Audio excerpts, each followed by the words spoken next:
very much. I am so happy to be here today. I didn't know if I was going to make it, and, we made it anyways. So, not always as prepared as I wished. Of course, everything broke down just before the show, but we got as much as we could up and running, and I'm really excited to show you what we got here today. So, a lot of you probably know me from Honeycomb and all the things that went on there. But today we're here to talk about the future and what the vision I have for flight sim in the future is going to be.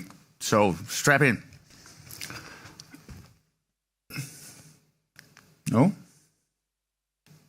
Down, right? Yes.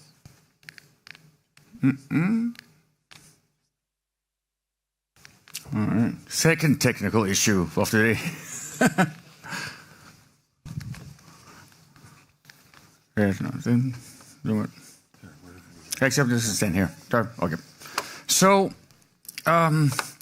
first of all, if we talk about Meridian as a brand, then there's a lot of metaphors and emotional stuff in the logo. So there's 3 diamonds, and the 3 diamonds symbolizes community, industry partnerships, and innovation in the products. And that's kind of our core values.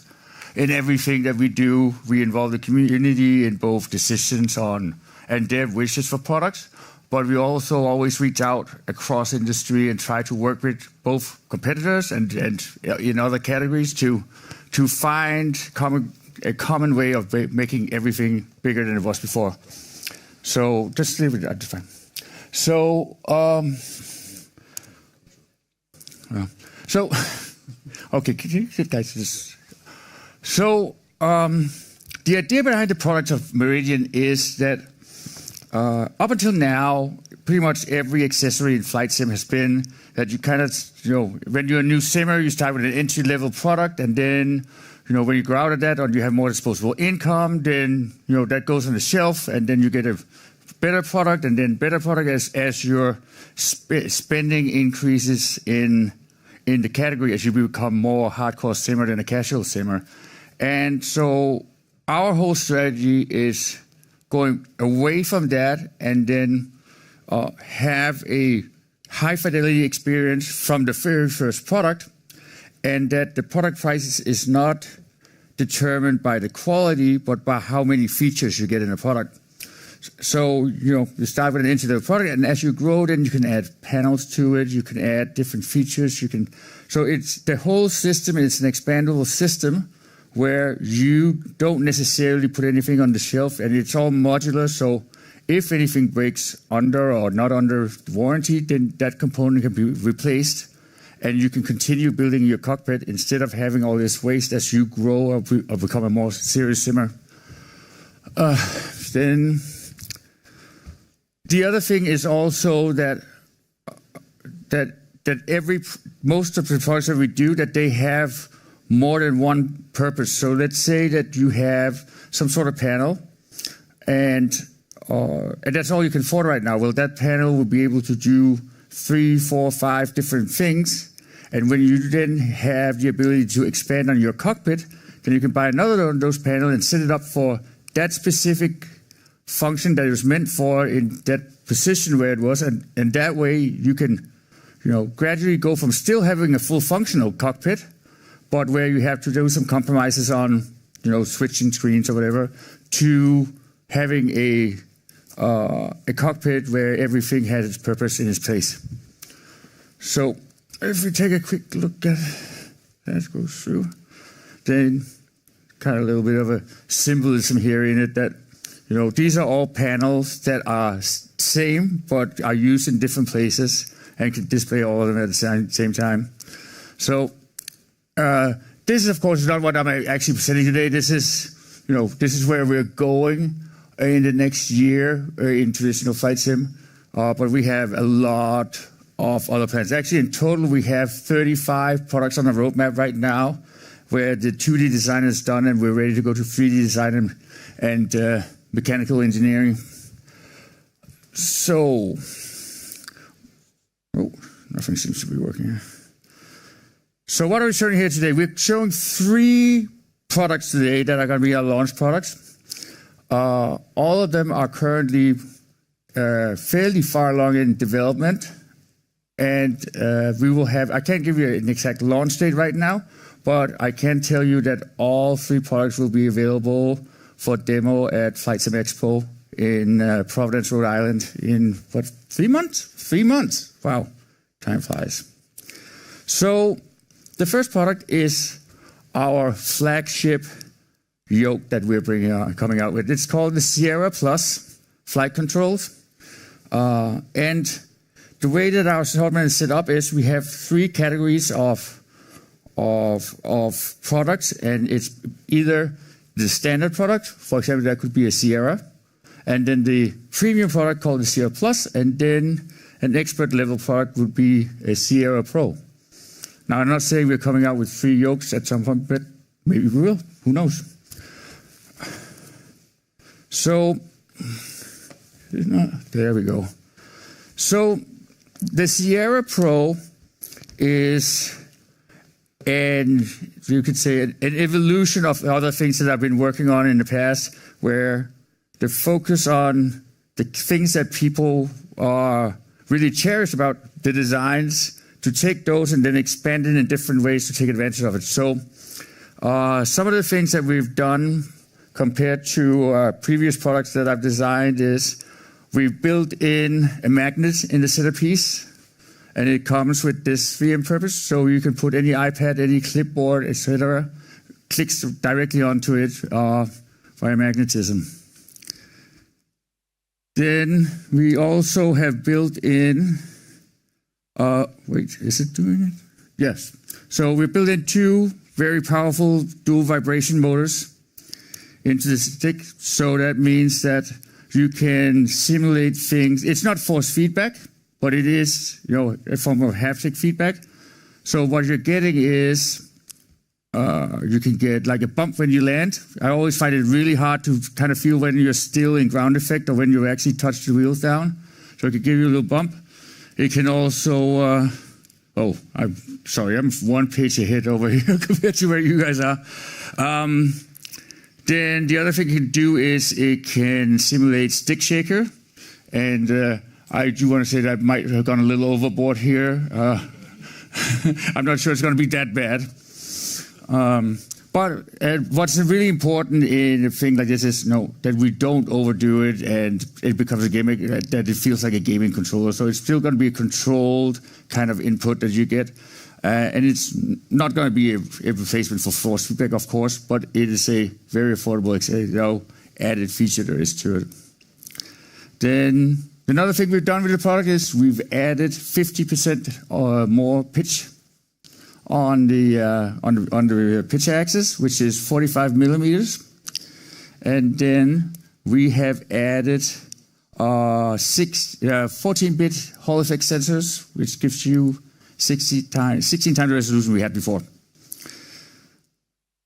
So, when I developed my first round of, well, it's not first round, it's all the way, I've been doing this all the way down back to when it was SciTech that we ran in San Diego with Mad Cats, but my first recent yoke that I came out with, one of the mistakes that I thought, or mistakes is probably the wrong word, but that was neglected a bit was that as a general aviation pilot, I kind of pushed towards where my comfort zone was, and that showed in both the throttle and the yoke that it was very much tailored towards, in functionality and features, towards general aviation. And so that's one of the things that I wanted to fix with the new generation.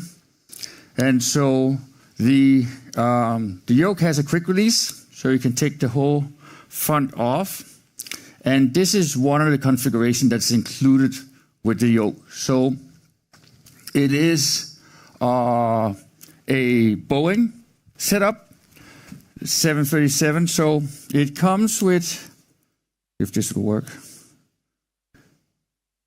Yeah, so what you have is, with the way that's set up is that you're utilizing the same button and switches in different configuration through magnetic plates that click on, and then you have different switch covers and so on to use it with them. So as you can see here on your right-hand side, you have your main panel for display units on a 737, and your lower display units and your MFD display. So it means that you can control your whole avionics suite in the cockpit. Additionally, you have your overhead buttons and your glare shield buttons on your left side. So besides from your nav, comm, strobe, runway, landing lights, and beacon, you now also have the commercial, that you find the commercial aircraft like runway turn off and your local lights on here. Where you usually have a avionics master and battery switches on the left. These are used for windshield wiper, seat belt, and anti-ice on wing and engines.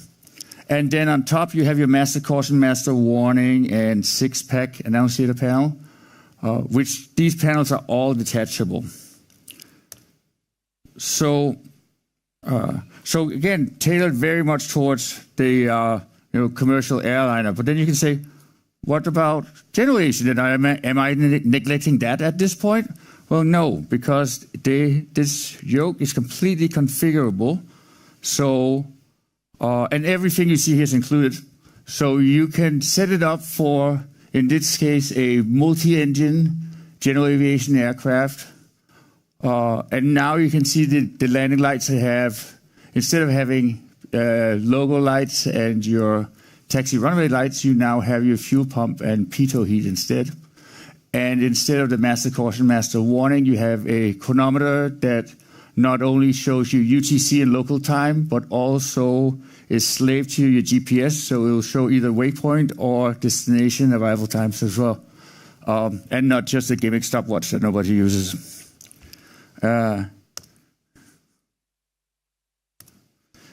Additionally, you can also set it up for just single engine, which is very similar to what that's in the market now, and we still that we made before.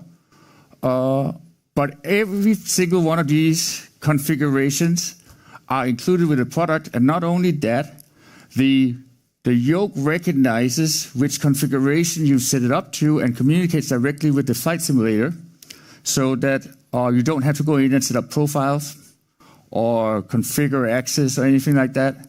As soon as you connect the magnetic plates that you want, the configuration you want, then it communicates directly with the PC and sets up. And it doesn't matter if it's X-Plane or Microsoft Flight Simulator or Aerofly or DCS. It works for all of them. And then I probably saw some fancy light before in the beginning. And so we integrated this ambient light, and they continue across all products. So it seems like that it's one interior or that you're sitting with. If you look at, we already went through this, but that these switches are GA instead of commercial aircraft, so I don't think we need to talk much more about that.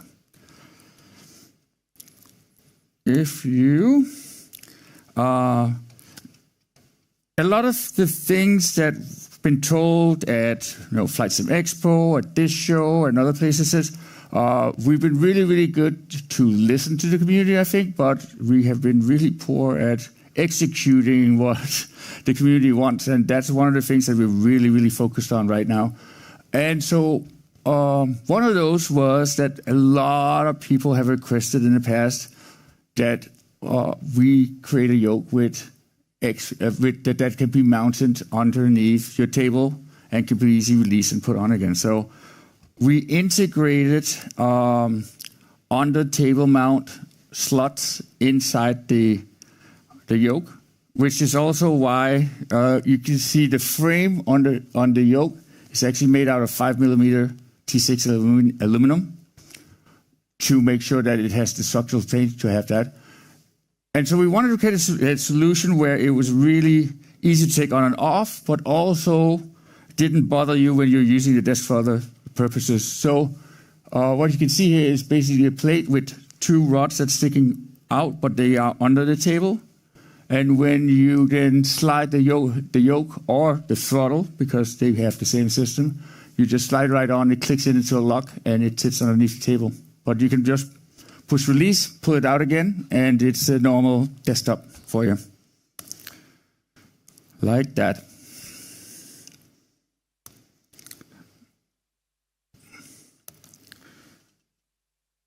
So material-wise,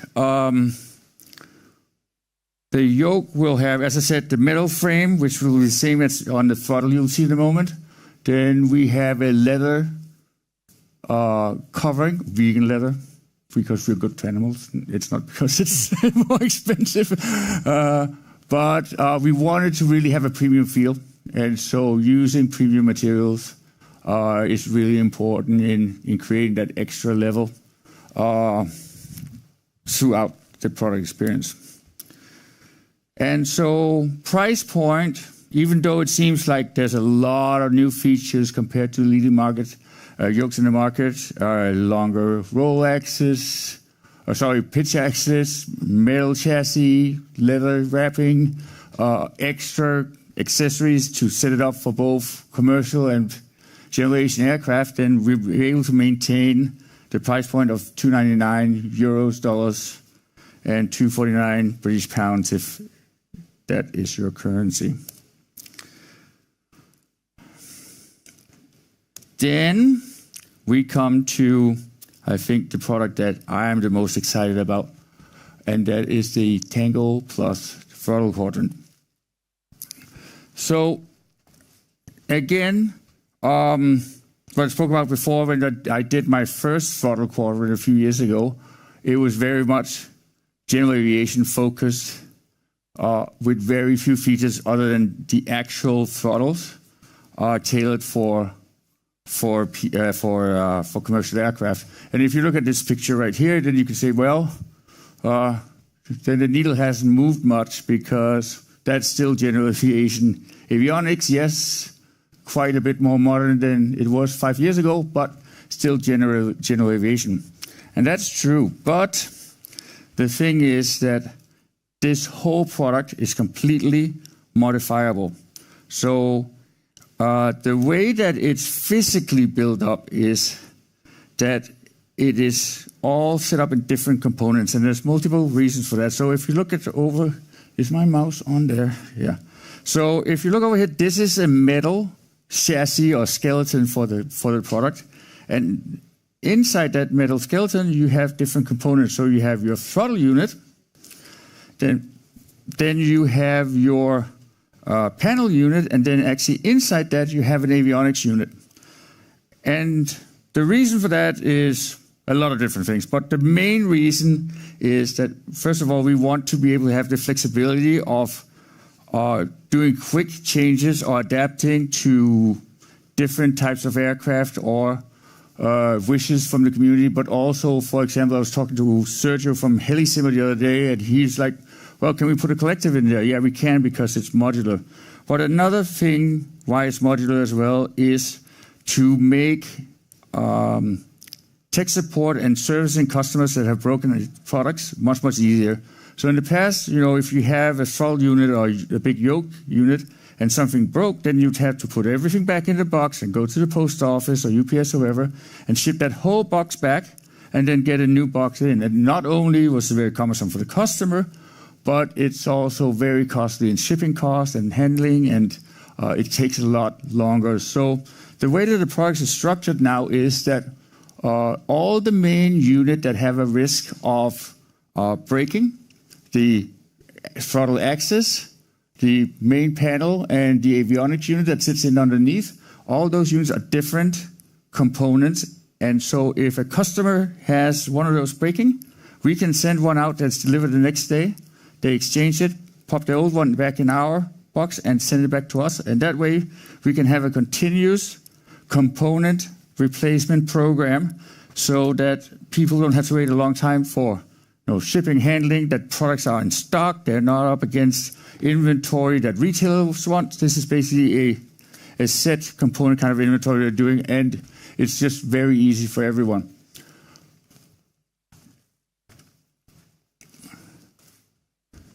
Then here you can see another setup where it's with multi-engine. So where previously the throttle I created had these rubber inserts for the axis that we weren't using.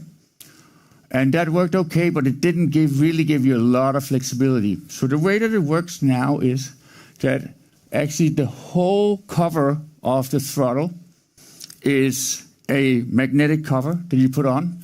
And that gives us variable axis length. That gives us be able to put detents in specifically to an aircraft, and a lot of other opportunities. But also, it gives us the opportunity to tailor a specific aircraft or a specific tuning of the axis to a specific aircraft. Because even though this axis insert doesn't have any electronics and doesn't really provide any kind of feedback, then it does have a small NFC chip.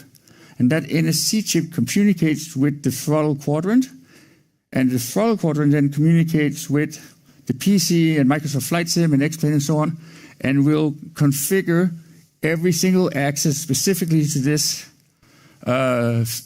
throttle without the flight simmer ever to have to go into any programs or configure anything, not even set up the profile. In the past, when it wasn't tech support questions, about 80% of people who called for support was they couldn't figure out how to set up a new profile, they couldn't get the access right. It was always configuration problems. And so by taking that problem away completely, then not only, obviously, does that free up a lot of time to deal with other customer support problems, but it also eliminates the problem to call in the first time. So then, where are we? Here. So the configuration you're seeing right here, right now, is a single engine complex aircraft with 3 axes, 7 rocker buttons, then our annunciator panel, which you can turn off, by the way, if that's not your thing, or pick another color. Avionics-wise, you have a Garmin-style modern, I think it's called DFC 600 autopilot, along with a standard comm panel and an audio panel. And then you have an annunciator panel up on top. And previously, the way that I've made audio panels before and that I've seen out is that it's a panel with LED lights underneath, but this thing is not. So what that is actually an LCD screen. And so there's no assigned warning lights or anything up advanced. It's all determined on the aircraft. So if a warning light comes on in the aircraft you're currently flying, it will assign one of the 16 spots and then illuminate for that specific warning light, which means that you will have any warning light for any aircraft you fly, and you should have enough. Well, let me put it this way. If you have more than 16 warning lights on, you're probably not going to make it back to home base.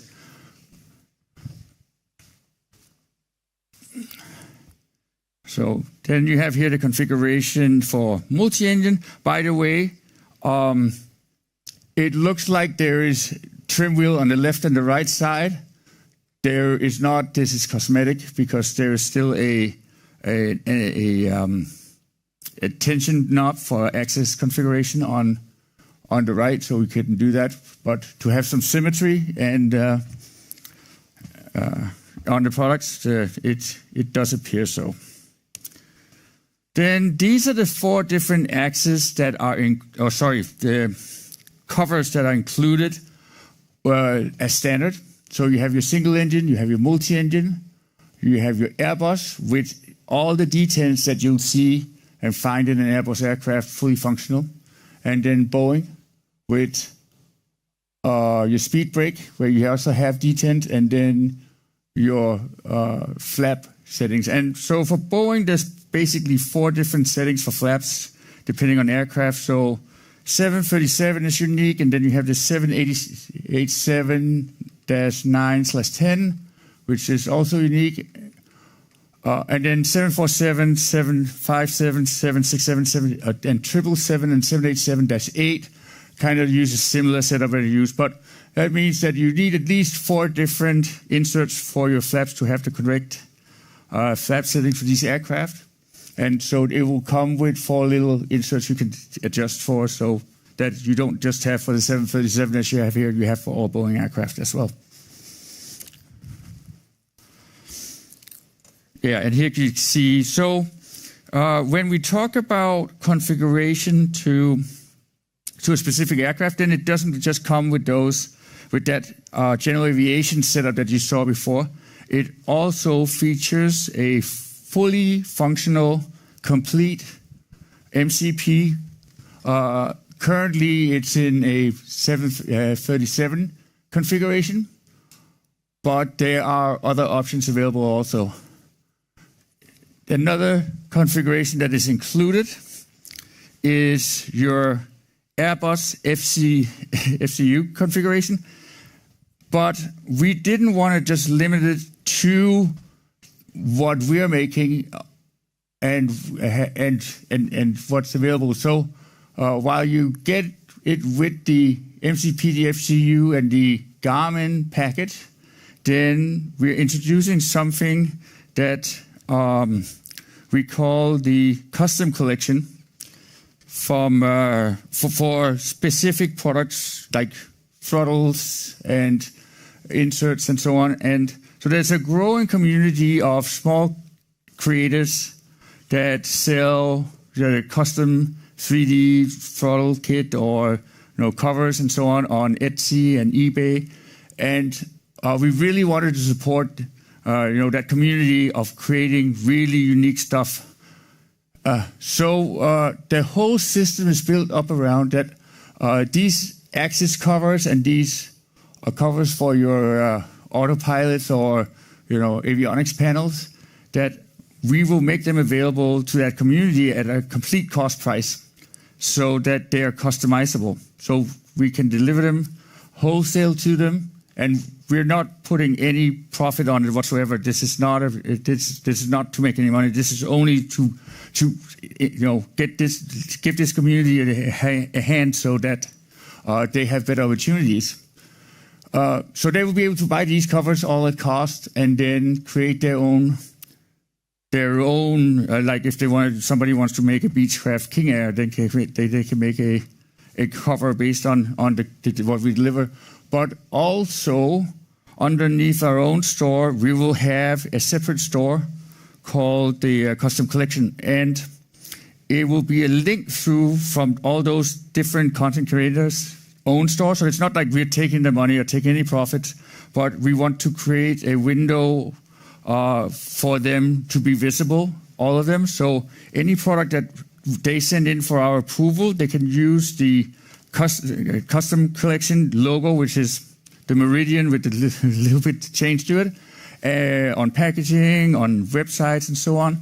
But also we will have a shop on our website specifically dedicated to those content creators, and that money will go 100% to them without any cuts whatsoever. So hopefully that should give a lot of customization and ability to really fly a custom aircraft at a reasonable cost that nobody would even imagine a few years ago was possible, right? So that's really, really, really exciting. And then the last thing, seems like that was perfectly on time. I just want to say, this is a really, really light introduction on these parts. We were supposed to have 3D rendered videos of how everything works. And of course, that didn't arrive in time. So expect in the next few weeks that we're going to provide some much, much better media for you to understand the capabilities of these products, which is honestly was quite poorly shown today. It was definitely not the way that I envisioned doing it, but sometimes you're not dealt the hand and given the ability. But trust me, there's a lot more behind this than what we've just shown. And then the last thing I want to show you is actually the product that's going to launch first into the market we're pretty far along in the development, and that is our X-ray flight sim controller. So unfortunately, there's no music on this or sound in this video, but it will give you a little idea about what the controller is. Is it working? Is it running? Yes.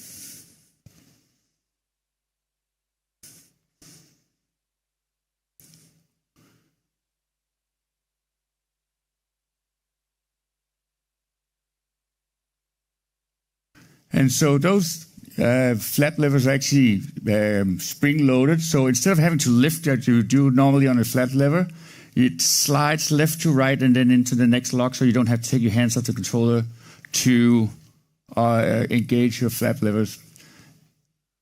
We're going to have two different versions day one for civilian aircraft and one for military aircraft, and both of those controllers are going to include helicopter controls and a helicopter faceplate.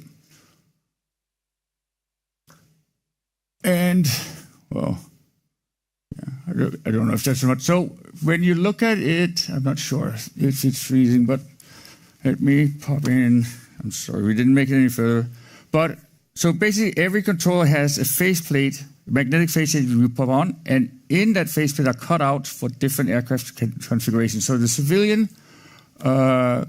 controller comes with flap detent inserts for general aviation, all Boeing aircraft and all Airbus aircraft, as well as hoist and water tanker, ops for missions in Microsoft Flight Simulator. And for throttles, it comes with an Airbus type quadrant where you will have detents on as well as a generic one that you can use both for general aviation, Boeing, Embraer, etc. And then the last thing that's included is it comes with a collective and cyclic setup for a flight sim controller. And it's kind of hard to explain exactly how it works, but it works really well. And key is that from the very get-go on this controller, we decided that this was a complex task, and we want to make sure that we got as many people's input on this as possible. So we have had the Microsoft Flight Simulator team in over it. We've had DCS in over it. I've spoke to tons of communities to get feedback on what they wanted, and so this is the end result. And you'll have much more information about it in videos on the website in the next few days. But we're really excited about this. It's a way of giving entry-level simmers an authentic experience in flight simming, where I think that was always compromised in the past because it's usually the price points and quality and fidelity of the products that you have in that price range doesn't really give the best experience for a newcomer. So this way you can get a obviously not fully authentic experience, but something that feels like you're flying an aircraft, but you can still do it in your living room instead of having to do a big setup that your wife or your husband is going to be mad about that you set up in the living room. So just an easy way of getting a flight sim experience. So that's all I had today. We've got a lot more to talk about in the next few months. Between now and Flight Sim Expo, we'll be doing a lot of new releases and information. So stay put and check it out. We're pretty excited about what we're going to be making. This is just the beginning. Thanks a lot. 0316 Zulu. Winds 220 at 50, gusting to 70. Visibility 1/2 mile. Heavy rain. Ceiling 200. Overcast. Temperature 16. Dew point 12. Altimeter 299er2. Expect ILS approach. Runway 27 right.